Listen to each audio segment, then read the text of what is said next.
Hello, welcome to Rediscovering the Beatles with Mark Morse. This is part of my series Other Vinyl Delights, where I talk about records that don't pertain to the Beatles. So if you're here for Beatle content, that's not going to be in this episode, but it will be in plenty of episodes afterwards. So if you're interested in heartbreaking albums, this is the place to be. Most of us have suffered heartbreaks in our lives. If it's something like maybe breaking up with a girlfriend or boyfriend or the death of a loved one. And that's what I'm going to talk about today.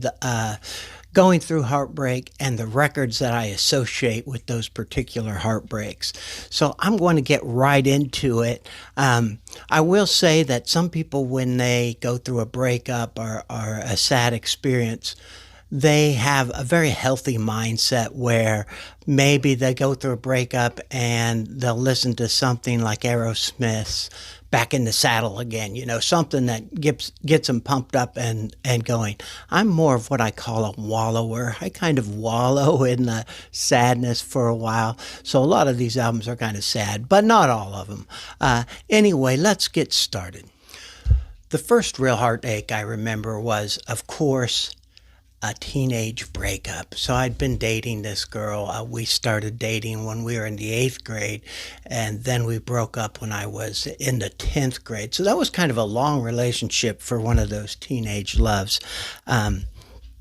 Anyway, that was a really tough one for me. That very first one was tough. I was one of those jerky boys who were just very sad for a while. Then I'd do things like call and hang up on the poor girl. I was a real jerk. I've learned from that experience, but it took me a long time to get over that one. So I'm going to mention 3 albums for that first breakup, and then the other 3 are just one thing at a time. The first one I'm talking about is Simon and Garfunkel's Sound of Silence. This is an album that I have loved since I was a boy. My brothers, I was born in a family with 9 kids. Most of my brothers had an attic room upstairs, and I stayed downstairs with my younger brother. But I would hear them playing this album a lot upstairs, and I became fascinated with it. And I would go up there sometimes. My brother Terry would be up there. He was a lot more patient with me than some of my other brothers. They didn't want me up there at all. But Terry would listen to the records with me, and we'd talk about them and stuff. Well, one of the songs on here is called Richard Cory. I think I was in the 2nd grade. And you learn all those school songs like Go Tell Aunt Rhody, that stuff. But I wanted to learn a real grown-up song. So I listened to that song, Richard Cory, over and over again. And I'd walk home from school to see if I could remember all the lyrics. And I'd be singing it to myself as I got home. One of the weird things about Richard Cory, though, it has some language in there that a 2nd grader doesn't really understand, or they didn't at the time. Now they probably understand it all too well. But one of the lines was, and the orgies on his yacht. And I'm like, I could sing the word, but I had no idea what it meant. So I asked my brother Terry, who was about 9 years older than me, I said, what's an orgy? And he was very diplomatic and said, it's a big party. I went on for years just thinking, and if anybody mentioned orgy, that I was going to a big party. What a surprise when I got there, though, huh? Anyway, that's not the song that I really focused on. This album is a great album. It is a very melancholy album. But there's a song on here called Kathy's Song that after we broke up, I would play that song over and over again. It would play through. I'd pick up the needle, put it back. I played that song over and over again. Cried like a little baby. Just listened to that song over and over and over again, just kind of punishing myself. This is still one of my favorite albums, but I cannot listen to Kathy's Song, which is one of their bigger hits. You probably heard it, especially if you're watching this video, you probably have heard this song, but it was one of their bigger hits, and every time I hear it, it takes me right back to that time. The second album that I associate with that same breakup is one that came out in 1982. And I talked about this in another video where I was talking about albums that I thought were great but failed commercially. This is John Cale's Music for a New Society. This is probably the most hardcore breakup album you could ever listen to. I explained it in my other video as it is human agony to the point of almost madness. It is not an easy listening, and it's not for everybody. Just very sparse instruments, mostly John Cale at a piano, a lot of noises and stuff. Let me see what he says about this. John Cale said about this album, there were some examples where songs ended up so emaciated they weren't songs anymore. What I was most interested in was the terror of the moment. It was a bleak record, all right, but it wasn't made to make people jump out of windows.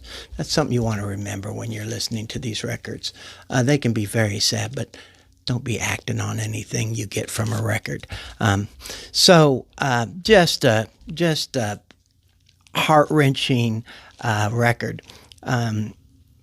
One of the songs on here called Close Watch, this is some of the lyrics. I hear your voice at night when I turn out the light and try to settle down.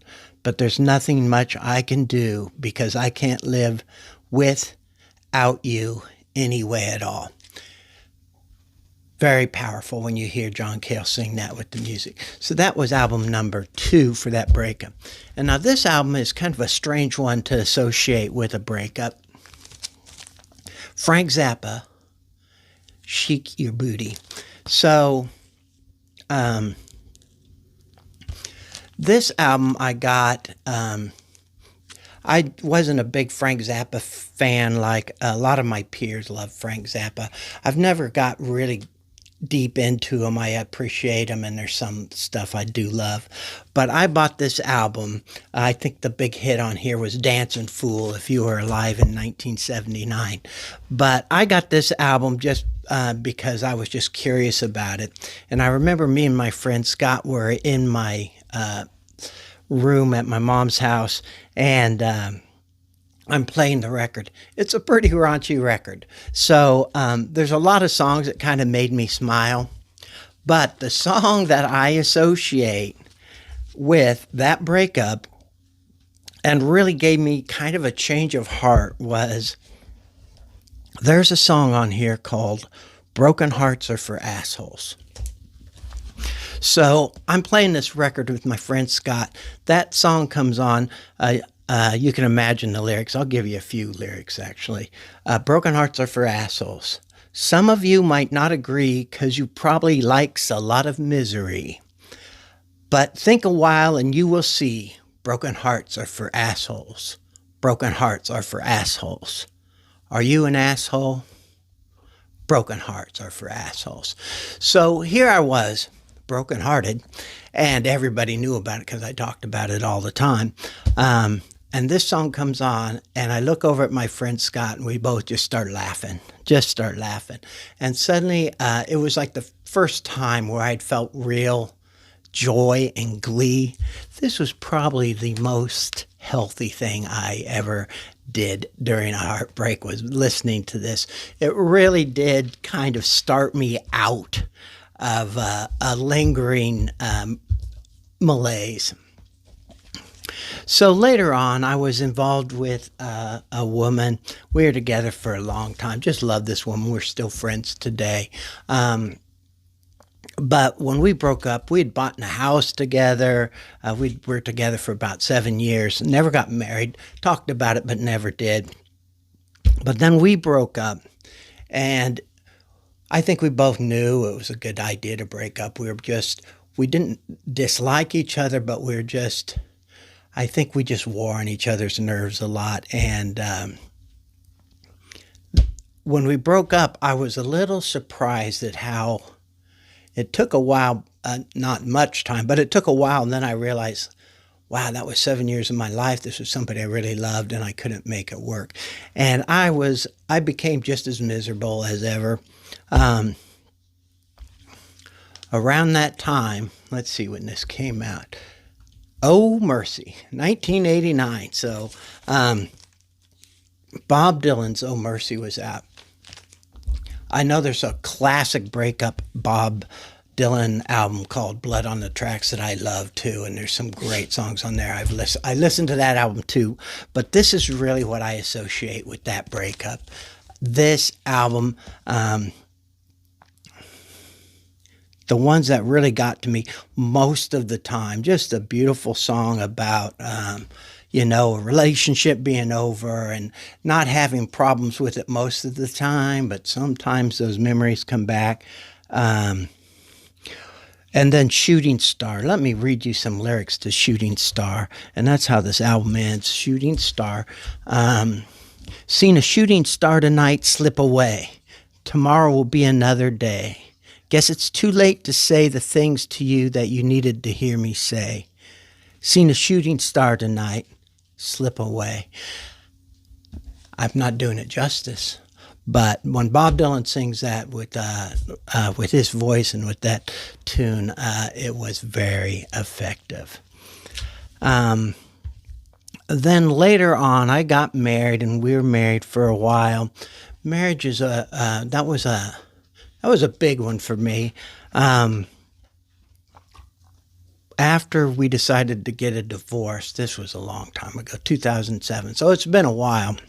But I still remember playing this next album. The Replacements, Let It Be. Now, this is a very raw, rocking album. It's very brutal. I think it has a brutal sound to it. But it wasn't so much for solace. It was more for... I felt very self-destructive. I started drinking heavier, and I just started doing things that I normally wouldn't do. But this album egged me on. I swear to God it did. It wasn't all me. The Replacements did that. So I wouldn't recommend listening to this album if you are feeling self-destructive at all. This is not the album to listen to. Anyway, I listen to this constantly, and I still love it. I don't listen to it as much as I used to, but I still love this album. It has some awesome songs on here. I'm going to see if I have. Oh yeah, I did get a quote from this album too, but it has some really great songs on here. I Will Dare, favorite things, everything I'm reading here I love. But Unsatisfied, if you ever just want to feel lost and dejected, play The Replacements Unsatisfied at top volume. Gary's Got a Boner probably didn't touch me as much as Unsatisfied, but and then Answering Machine. Answering Machine is how the album ends, and it's just wailing, kind of meandering song about trying to get somebody on the answering machine when you're lonely. And that's the lyrics I'm going to quote to you now. How do I say I miss you to an answering machine? How do you say goodnight to an answering machine? How do you say I'm lonely to an answering machine? This message is very plain. I hate your answering machine. Anyway, none of these quotes I'm saying I'm doing justice, but then the final heartbreak I want to talk about is I come from, like I've mentioned, I came from a family of 9 kids, and my father, though he provided for the family, he worked his job and all that stuff, he wasn't really into nurturing the kids. All that fell on my mom.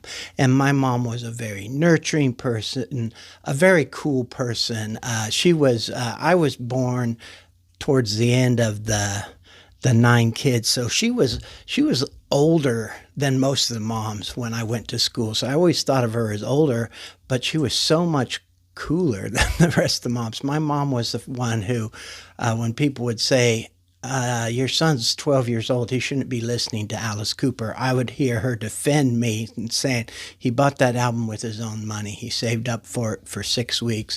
He walked out to the store and bought it himself. I have no problem with him seeing something he wants, working for it, and getting it. And she was just so damn cool. Anyway, in her later years, she started getting dementia.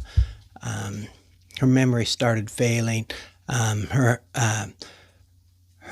She was alone. My dad had died, and so my brother Rick and I would take turns going over there and entertaining her, making sure she was okay.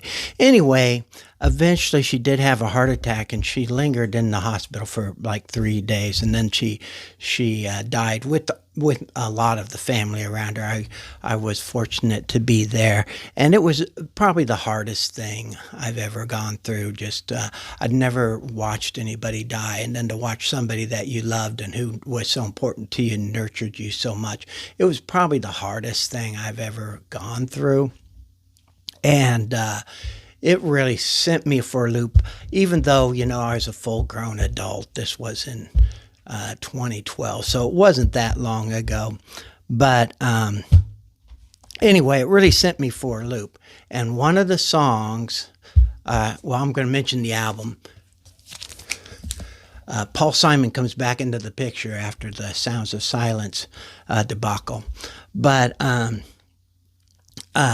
one of the songs on here just became a complete standby for me. I was playing it constantly, and it's you probably guessed it already, Mother and Child Reunion. There's just something beautiful about that song that gives you hope, and I would just play that over and over again. Of course, it was a grieving process, and there was still plenty of tears and all that stuff, but that song really did comfort me.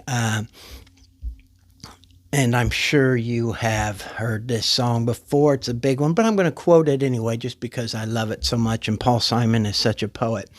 Mother and Child Reunion. I just can't believe it's so, though it seems strange to say. I've never been laid so low in such a mysterious way, and the course of a lifetime runs over and over again.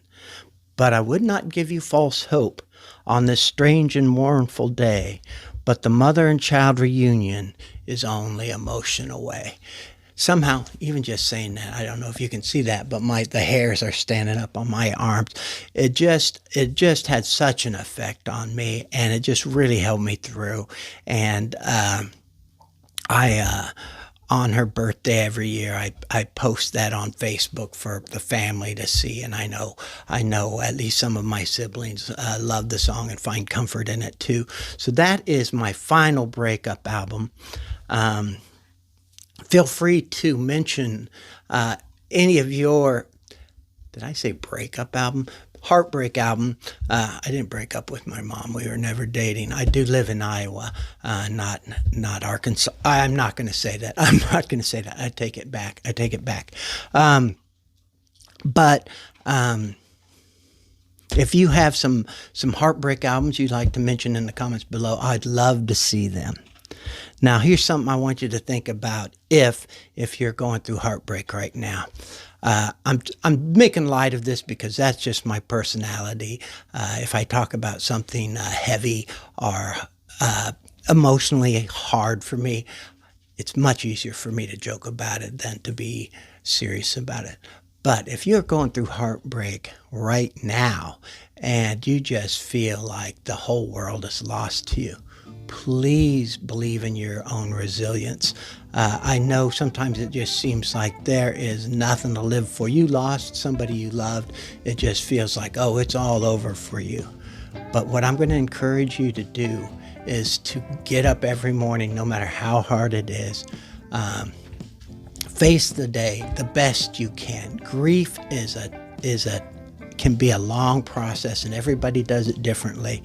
I want you to really be serious about knowing that you will come through okay. You have to stick with it. You have to go through all those 7 stages of grief. And I'm not talking just about death here. If you're broken up with somebody or somebody that you loved, a long relationship, a divorce, you're going to go through all those 7 stages of grief. Look it up. Experience it, but move on. Don't wallow in it like I tend to do. And just remember that I'm glad you're here. And I don't mean just here watching me. I'm glad you're here on this earth. So thank you for being here. I hope you hang around for a long time to come, and I'll see you later.